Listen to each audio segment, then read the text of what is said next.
பசுமன் திருமணங்கிற புகழை பற்றி சொல்லணும்னா, பேரறிஞர் அண்ணா அவர்கள் பெருமையோடு எடுத்து சொன்னதை நான் இங்கே நினைவு கூற விரும்புகிறேன். அன்றைய அறம் வளர்த்த பாண்டிய மன்னர்கள் உரிமையத்த இளவல் மாதிரி கம்பீரமாக காட்சியளித்தார் தேவர் திருமகன்னு பேரறிஞர் அண்ணா அவர்கள் பசுமன் திருமணரை மனதார பாராட்டியிருக்கிறார்.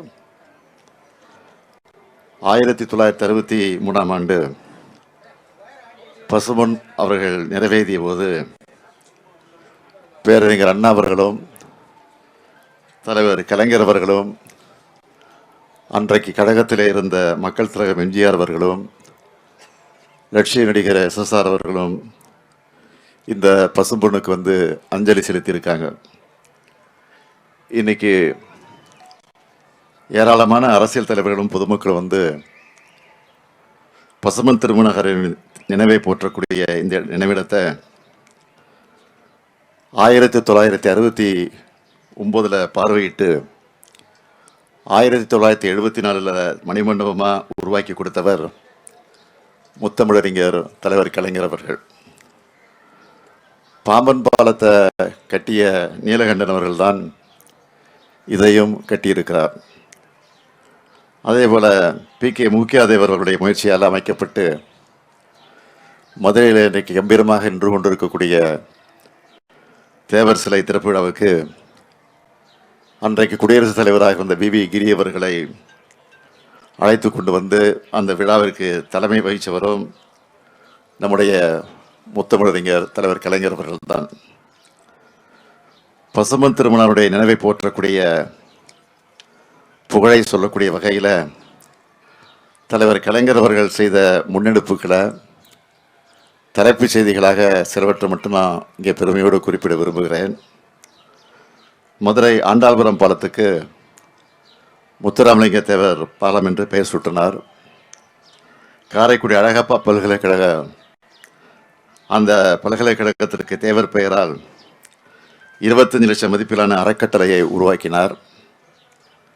2007ஆம் ஆண்டு பசுமன் திருமகனாருடைய நூற்றாண்டு விழாவை மாபெரும் அரசு விழாவாக கொண்டாடினார்.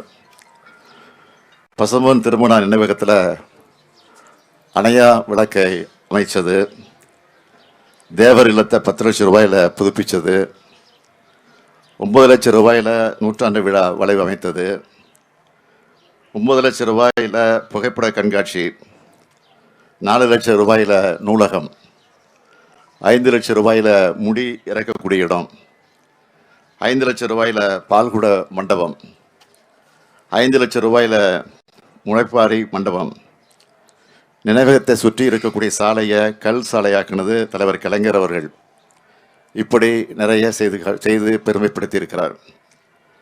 அது மட்டுமல்ல, பசுமன் திருமணனுடைய நூற்றாண்டு விழாவை முன்னிட்டு பசுமன் கிராமத்துக்கு மட்டும் மொத்தமாக 2,05,40,000 ரூபாயில் பல்வேறு பணிகளை செஞ்சு கொடுத்தது திராவிட முன்னேற்ற கழகத்துடைய அரசு.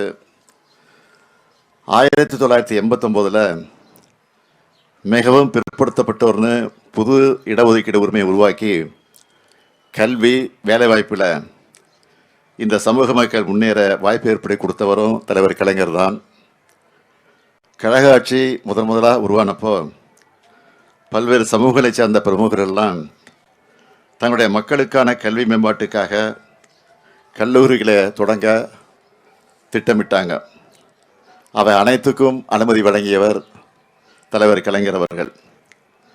அதிலையும் குறிப்பாக முக்குளத்தோர் சமூகம் தங்கள் பெரும்பான்மையாக வாழற இடங்களில் கல்லூரிகள் அமைக்க திட்டமிட்டாங்க. முன்னாள் பேரவைத் தலைவர் செல்லபாண்டி அவர்கள் தலைமையில் தேவர் கல்வி சங்கம் உருவாக்கப்பட்டுச்சு. அதோட சார்பில் மேல நீலிதநல்லூரில் அமைந்த பசுமன் தேவர் கல்லூரி அந்த கல்லூரிக்கு அனுமதி வழங்கினதோடு 44.94 ஏக்கர் நிலத்தையும் தலைவர் கலைஞர் அவர் வழங்கியிருக்கிறார். அப்படிப்பட்ட அந்த கல்வி நிறுவனம் என்ன நோக்கத்துக்காக தொடங்கப்பட்டதோ அதை சீர்குலைக்கக்கூடிய வகையில் சில தனிநபர்களால் ஆக்கிரமிக்கப்பட்டு பல பிரச்சனைகள் நடந்து கொண்டிருந்தது. சில ஆண்டுகளுக்கு முன்னாடி அந்த வட்டாரத்து மக்கள் தொடர்ந்து போராட்டத்தை கூட நடத்திக்கிட்டு இருந்தாங்க. அப்போ ஆட்சி அமைஞ்சதும் தீர்வு காண்போம்னு நான் சொன்னேன். 2021 நம்ம திராவிட மாடல் ஆட்சி அமைஞ்சதும் அதை மீட்டிருக்கிறோம். இப்போ அரசு மேற்பார்வையில் அந்த கல்லூரி செயல்பட்டு கொண்டிருக்கிறது. இன்னும் சிறப்பாக நடத்த நிர்வாக ரீதியாக எல்லா உதவிகளையும் நம்முடைய திராவிட மாடல் அரசு நிச்சயமாக உதவி செய்யும் என்ற அந்த நல்ல செய்தியை கூட நான் இங்கே தெரிவிச்சுக்க விரும்புகிறேன். தேவர் ஜெயந்தி விழாவின் போது கூட்ட நெரிசலை தவிர்க்கக்கூடிய வகையில் வெயில் மற்றும் மழையிலிருந்து பொதுமக்களை பாதுகாக்க பசுமன் திருமகனார் நினைவிடத்தில் 1,55,00,000 ரூபாய் செலவில் புதுசாக அமைக்கப்பட்டிருக்கக்கூடிய தெய்வ திருமகனார் முத்துராமலிங்க தேவர் அரங்கத்தை கடந்த ஆண்டு நான் தான் திறந்து வச்சேன். புதுசாக பசுமனில் ஒரு திருமண மண்டபம் அமைக்கணும்னு ஒரு கோரிக்கையை வந்து கொண்டிருக்கிறது. அந்த கோரிக்கையை உடனடியாக ஏற்று 3 கோடி ரூபாய் மதிப்பீட்டில் தேவர் திருமகனார் பெயரில் திருமண மண்டபம் அமைக்கப்படும் என்று இந்த நேரத்தில் நான் உறுதியளிக்கிறேன். பசுமன் திருமணரை பற்றி தலைவர் கலைஞர் அவர்கள் குறிப்பிடும்போது வீரராக பிறந்தார், வீரராக வாழ்ந்தார், வீரராக மறைந்தார், ஏன் மறைவுக்கு பிறகும் வீரராக போற்றப்படுகிறார்னு சொல்லுவார். அத்தகைய பசும்பொன்னரை போற்றுவோம், வணங்குவோம். நன்றி, வணக்கம். செய்திகளை உடனுக்குடன் தெரிந்து கொள்ள கீழ்கண்ட கேபிள் மற்றும் டிடிஹெச் நெட்வொர்க்குகளில் எம்நாடு செய்தி தொலைக்காட்சியை காணுங்கள். பாதகம் செய்பவரை கண்டால் நாம் பயம் கொள்ளலாகாது பாப்பா. மோதி மிதித்துவிடு பாப்பா, அவர் முகத்தில் உமிழ்ந்து விடு பாப்பா. அண்மை செய்திகளை உடனுக்குடன் தெரிந்து கொள்ள இணைந்திருங்கள் எம்நாடு தொலைக்காட்சியுடன்.